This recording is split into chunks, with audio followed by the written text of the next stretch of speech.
Agora eu vou dar uma filmada. O bagulho tem que ser totalmente discreto.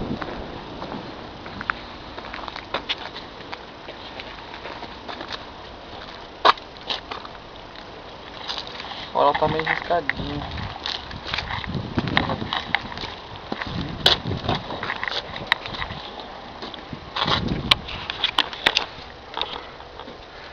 O painel da bicha. E os bancos? Olha os bancos. São S5 esportiva.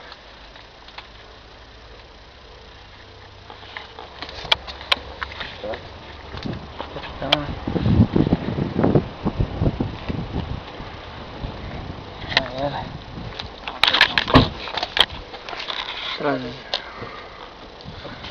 Traseira da bicha. Olha o playground. Caralho. Eu vou vender meu Vectra, eu vou comprar uma dessa. Então meu, seu. Tem que vender tudo aqui, bicho. Vender o pai, a mãe, mulher, periquito, filho, tem que vender tudo. E olha lá e não consegue comprar ainda. Olha o painel do bagulho. Olha os detalhes do bonde. Bonitinho.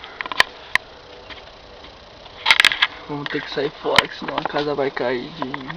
Ai, tá filmando meu braço, te fudi. Tem uma peça desmontada aqui dentro, ó. Não compra essa não, que essa aqui tá quebrada, ó. Tem umas pecinhas aqui, ó. Pega a outra.